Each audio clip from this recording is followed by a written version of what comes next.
जोहार साथियों।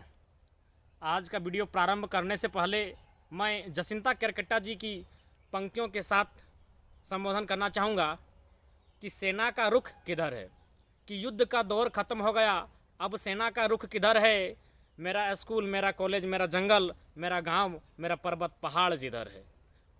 कौन साध रहा है चिड़िया की आंख पर निशाना, इस समय बेहद खतरनाक है यह सवाल करना। कि कौन साध रहा है चिड़िया की आंख पर निशाना, इस समय बेहद खतरनाक है यह सवाल करना, और जो हो रहा है उस पर बुरा मान जाना। क्योंकि संगीनों का पहला काम है सवाल करती जीभ पर निशाना लगाना, सवाल करती जीभ पर निशाना लगाना। खत्म हो रही है उनकी बात करने और सुनने की परंपरा। अब तो सेना और सत्ता की दक्षता का मतलब है गांव और जंगल पर गोलियां चलाना। सवाल कर रहे विद्यार्थियों पर लाठियां बरसाना, सवाल कर रहे विद्यार्थियों पर लाठियां बरसाना। कोई युद्ध नहीं हुआ तो सेना तो रहेगी, आखिर वह क्या करेगी।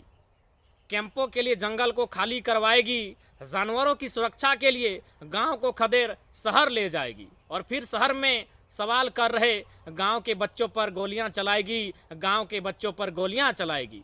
आखिर क्यों सेना का रुख उधर है, मेरा जंगल पर्वत पहाड़, मेरा गांव जिधर है, मेरा गांव जिधर है।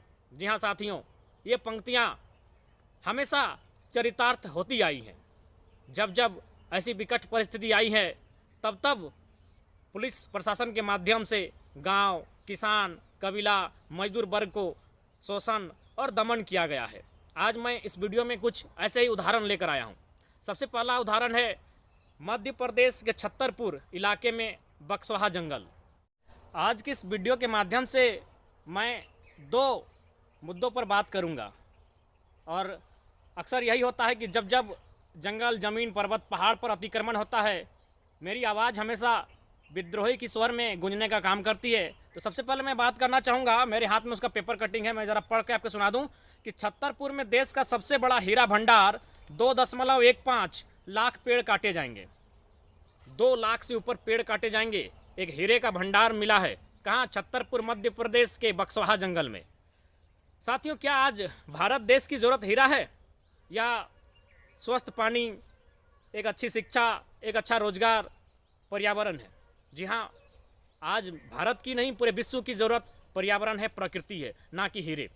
हीरे 1% लोगों के लिए एक लग्जरी आइटम हो सकती है, जिसे पहनकर समाज में अपना दिखावा वो कर सकते हैं, अपने आप को ऊंचा बताने का कार्य कर सकते हैं। लेकिन अगर भारत की बात करें तो भारत के अंतिम व्यक्ति, अंतिम पायदान तक जो व्यक्ति हैं, उनके लिए हीरा का कोई महत्व नहीं है। लेकिन बावजूद इसके सरकार ने यह निर्णय लिया है, मध्य प्रदेश की सरकार ने, कि वहाँ जो डायमंड से हीरे हैं उनकी माइनिंग का कार्य किया जाएगा। चलिए ठीक है, अगर हीरा होता और माइनिंग अगर सुलभ हो पाती, सरल होती, तो हीरे को निकालकर भारत की आर्थिक स्थिति में कुछ योगदान मिल जाता। लेकिन प्रश्न है, वहाँ एक बहुत ही विशाल जंगल है। उस जंगल में 2 लाख तो सरकारी आंकड़े कह रहे हैं, और सरकारी आंकड़े हमेशा पूंजीपतियों का बचाव करती हैं और किसान, कबीला, कामगारों पर जुल्म करती है। तो वे कह रहे हैं जब 2 लाख के आसपास पेड़ काटे जाएंगे तो आप अनुमान लगा सकते हैं कि वहाँ लाखों लाख पेड़ काटे जाएंगे, जो कि देश के लिए ही नहीं अपितु पर्यावरण के लिए बड़ा ही क्षतिपूर्ण कार्य होगा। और जहाँ तक हीरे का प्रश्न है, मेरा मानना है, मैं जिस पंचायत में बिलोंग करता हूँ, यहाँ लगभग 6000 की आबादी है। मुझे नहीं लगता है किसी भी घर में, किसी भी व्यक्ति के पास हीरा मिलेगा और वो हीरा का उपयोग करता हो। जब इतने बड़े गांव में, बड़े पंचायत में हीरा का उपयोग करने वालों की संख्या शून्य है, तो भारतवर्ष में भी औसत यही होगा। बस जो कुछ मुट्ठी भर लोग हैं, कॉरपोरेट्स, उद्योगपति, बड़े बड़े बिल्डर्स, उनके परिवार वाले संभवतः हीरे का उपयोग करते हैं। यहाँ दलील दी जा रही कि जो हीरा का माइनिंग किया जाएगा, इसमें लोगों को रोजगार मिलेगा। रोजगार किस टाइप का होगा? मजदूर टाइप का, जिस प्रकार कोयला मजदूरी करते हैं जो मजदूर लोग, 300 का पेमेंट होता है, 100 रुपया बिचौली खाता है, 200 रुपया का मजदूर को दिया जाता है, ठीक उस प्रकार की मजदूरी होगा। और कि यह भी दलील दिया जा रहा है कि इससे भारत का आर्थिक व्यवस्था में सुधार आएगा। तो दोस्तों, मैं आपको एक ताज़ा रिपोर्ट बताना चाहूँगा। वर्ल्ड वेल्थ की रिपोर्ट है, वर्ल्ड वेल्थ की रिपोर्ट है, जिसमें 2000 से लेकर 2014 तक 61,000 अरबपति, करोड़पति भारतीयों ने यह मुल्क को छोड़ दिया। 2015 से लेकर आज तक 25,000 लोगों ने, जो लोग करोड़पति हैं, इस मुल्क को अपना पाई पाई बेचकर छोड़ दिया। अब प्रश्न है कह रहे हैं कि हीरे का माइनिंग्स होने के बाद उससे जो होगी भारत की अर्थव्यवस्था मजबूत होगी, तो वे लोग तो फिर इस देश को ही छोड़ के चले जाएंगे। हीरे की माइनिंग में जो धन प्राप्त होगा, सरकार को जो राजस्व प्राप्त होगा, उससे यहाँ की जनता को क्या मिलेगा? यहाँ की जनता को नहीं, अपितु जो कुछ मुट्ठी भर लोग हैं, कुछ IAS अधिकारी लोग होंगे, कुछ मंत्री संतरीगण होंगे, उन्हें कुछ अच्छा मोटा धनराशि मिलेगा। और ये कोई छोटा मोटा मामला नहीं है, 2 लाख से ऊपर पेड़ काटे जाएंगे, सरकारी आंकड़े कह रहे हैं। तो थोड़ा सा मैं परिचय करा दूं। 2004 में एक एंग्लो इंडियन कंपनी है रियो टिंटो, उसने खोज किया, पता लगाया कि वक्सहा के जंगलों में उसके नीचे बहुत ही मैक्सिमम मात्रा में हीरो का भंडार है। और फिर उसी कंपनी के माध्यम से सरकार ने डील किया 2010 में कि 90% जो शेयर मिलेगा वो कंपनी को मिलेगा और 10% का राजस्व सरकार को मिलेगी। उसी बीच एक शैला मसूद नामक एक्टिविस्ट, कह सकते हैं पर्यावरण प्रेमी, उन्होंने सरकार के खिलाफ जंग का ऐलान किया और अंततः उनकी जीत हुई। हालांकि बीच में उनकी हत्या भी हो गई और 2017 आते आते इस प्रोजेक्ट को बंद किया गया। फॉरेस्ट कमेटी ने भी रिपोर्ट बनाकर दिया कि ये बहुत ही विशाल पैमाने पर बृहद फैला हुआ जंगल है, अतः इससे पर्यावरण को क्षति होगी, यहाँ पर रह रहे मनुष्यों को भी क्षति होगी। बहुत लगभग 10,000 के आसपास आदिवासी उस क्षेत्र में निवास करते हैं और प्रकृति को तो हनन होगा ही होगा, क्योंकि उस क्षेत्र में विशाल मात्रा में बहुत सारे जंगली जानवर निवास करते हैं और पेड़ पौधों की तो संख्या अनगिनत है। तो अंततः इस परियोजना को खारिज किया गया, लेकिन 2018 में फिर से एक बार कमलनाथ की सरकार ने उसे हरी झंडी देने का काम किया है और आदित्य बिरला ग्रुप को यह टेंडर सौंपा गया है हीरे की माइनिंग्स का। आदित्य बिरला ग्रुप, थोड़ा सा परिचय आपको करवा दें, भारत के टॉप नामचीन हस्तियों में है। और यही नहीं, जब इसकी बोली लग रही थी तो उस बोली में आदित्य बिरला ग्रुप के अलावे अडानी ग्रुप था, वेदांता था और 2-3 अन्य काफ़ी नामचीन ग्रुप इसकी बोली में थे। लेकिन अंततः आदित्य बिरला ग्रुप को यह करार हुआ सरकार को उसके साथ कि हीरा का खनन वे करेंगी। थोड़ा सा इसका परिचय बता दें कि ये आदित्य बिरला ग्रुप जो है 2004-2012 में इसने सबसे ज़्यादा चंदा कांग्रेस पार्टी को डोनेट किया था। 2018-19 में इन्होंने फिर सबसे ज़्यादा चंदा डोनेट किया, लेकिन इस बार पार्टी बीजेपी थी। तो मेरे साथियों, आप भले पार्टी करो, लेकिन वास्तविकता है व्यापारियों के लिए कोई धर्म नहीं होता है, वे कफन में भी व्यापार करते हैं। जब कांग्रेस डोमिनेट कर रही थी देश में तो उसने फाइनेंस किसको किया? कांग्रेस को। जैसे ही बीजेपी का टर्म आया, पार्टी का रुख बदला और उसने बीजेपी को फाइनेंस किया। हालांकि मोदी सरकार ने एक अब नियम बनाया है कि अब आपको यह नहीं पता चलेगा कि कौन सी कंपनी ने किस पार्टी को कितना धनराशि दिया है, लेकिन ये तो सदियों से चलता आया है। तो भैया अब आप बताइए, जो पार्टियां बनकर आती हैं, सरकारें बनकर आती हैं, वे तो पॉलिटिकल पार्टी इनके प्रेशर में इसी प्रकार जंगलों की नीलामी करेगी ही करेगी। आम व्यक्ति के जीवन में क्या प्रभाव पड़ता है, इन्हें तनिक भी फर्क पड़ने वाला नहीं है। यही भारत देश की सच्चाई है। बाकी आप स्वयं समझ सकते हैं। और जो कह रहे हैं कि इससे रोज़गार मिलेगा, तो ये वही बात हुई ना कि किडनी बेचकर आईफोन खरीदने वाली बात हुई कि भैया आप अपनी एक किडनी दे दो, बदले में मैं आपको आईफोन दिलाऊंगा। तो ठीक उसी प्रकार लाखों पेड़ पौधे काटकर उतना बड़ा जंगल, उसमें टाइगर रिजर्व भी आता है, उतने बड़े पर्यावरण को क्षति पहुंचाकर अगर हीरे की माइनिंग्स का कार्य होता है तो देश के लिए दुर्भाग्य होगा। वहाँ के जो 10,000 के आसपास आदिवासी समाज वहाँ जीवन यापन करता है, उनके लिए भी अन्याय का कार्य करेगा।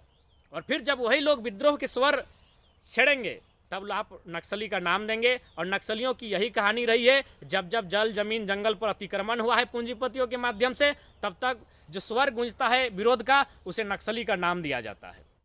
इस करार के माध्यम से राज्य सरकार को 42% और आदित्य बिरला ग्रुप को 58% शेयर दिया जाएगा। पर प्रश्न यह है कि आज देशवासियों को ऑक्सीजन की आवश्यकता है या हीरो की? ऑक्सीजन की आवश्यकता है तो ऑक्सीजन जंगल, पर्वत, पहाड़, वनों से प्राप्त होते हैं। और यदि हीरो की आवश्यकता है तो भैया उसके लिए आप जंगल काटें, क्या फ़र्क पड़ता है?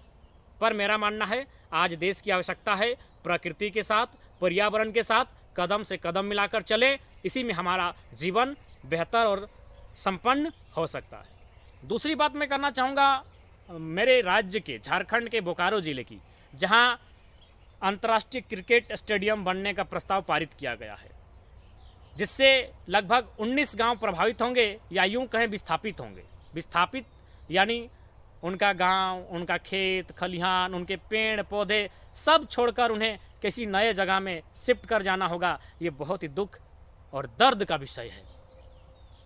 कुछ लोग कहते हैं ये गर्व का विषय है, स्टेडियम बन रहा है। अरे भैया, ये पूंजीपतियों का नया चोचला है, इसमें गर्व की क्या बात है? आम व्यक्ति तक यह क्या लाभ लेकर आएगा?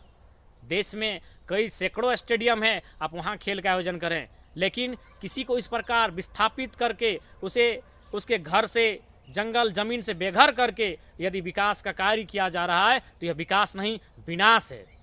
इसलिए मेरे साथियों, और विशेषकर मैं आह्वान करना चाहूँगा उन ग्रामीणों को जिनके साथ आए दिन अक्सर ऐसी घटनाएं घटती हैं।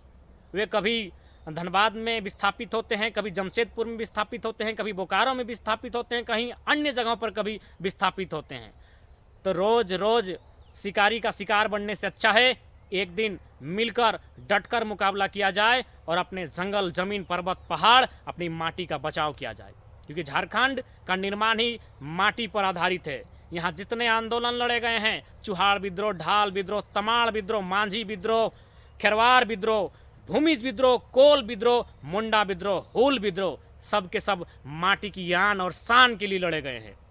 आज देश में जितने भी चुनाव होते हैं सब में मोटी धनराशि का प्रयोग किया जाता है, और ये मोटी धनराशि बड़े बड़े बिल्डर्स, बड़े बड़े उद्योगपति राजनीतिक पार्टियों को फंड के स्वरूप देते हैं। और जब चुनाव जीत कर आते हैं राजनीतिक पार्टियां, तो बस उन्हीं के अनुसार, उन्हीं के कथनानुसार, उनके दबाव में आकर इस प्रकार के नए नए नीति नियम बनाते रहते हैं, जिससे किसान वर्ग अपनी ज़मीनों से बेदखल होता रहता है और चंद मुट्ठी भर पूंजीपतियों की झोली भरती आई है।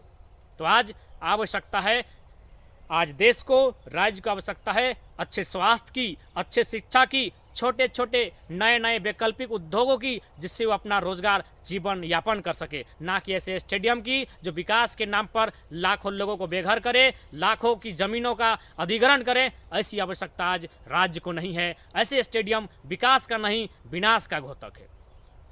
एक तर्क और दलील दिया जा रहा है कि इससे रोजगार का साधन उपलब्ध होगा। अरे भैया, हमारे आसपास के क्षेत्रों में रोजगार के साधनों को जानते हैं। यदि 300 रुपये रोजगार के लिए मजदूरी दर है तो 100 रुपये तो बिचौली खा जाता है, 200 रुपये उस मजदूर को मिलता है, जिससे बड़ी मुश्किल से अपना पेट काट पाता है। तो मेरे किसानों, मेरे रैयतों, मेरे गांव वालों, मैं यही निवेदन करूंगा कि अपनी भोग विलासिता दिखावे की ज़िंदगी को छोड़कर सुलभ सरल जिंदगी को एक बार फिर से जिएं। और जो लोग कह रहे हैं रोजगार देने की बात, अरे उससे तो ज़्यादा आप अपनी ज़मीन पर एक मुट्ठा पुदीना रोपकर उससे धन अर्जित कर सकते हैं। इतना हमारे इस भूमि में, इस माटी में क्षमता है कि कर सकते हैं। हमारी मिट्टी में इतनी क्षमता है कि हम लोग यहाँ से अन्न उगाकर अपना जीविका चला सकते हैं, जीविकोपार्जन कर सकते हैं। इसीलिए आवश्यकता है हमें अपने भोग विलासिता की जीवन को छोड़ने की और फिर से प्रकृति के साथ, पर्यावरण के साथ, खेत खलिहानों के साथ कदम से कदम मिलाकर चलने की आवश्यकता है। बिल्कुल, मेरा व्यक्तिगत मानना है ऐसे स्टेडियम कतई नहीं बनने चाहिए जिससे हजारों की संख्या में लोग विस्थापित हों, उन्हें अपने पुरखों का ज़मीन, खेत खलिहान, जंगल पर्वत छोड़ना पड़े। जय झारखंड, जोहार झारखंड।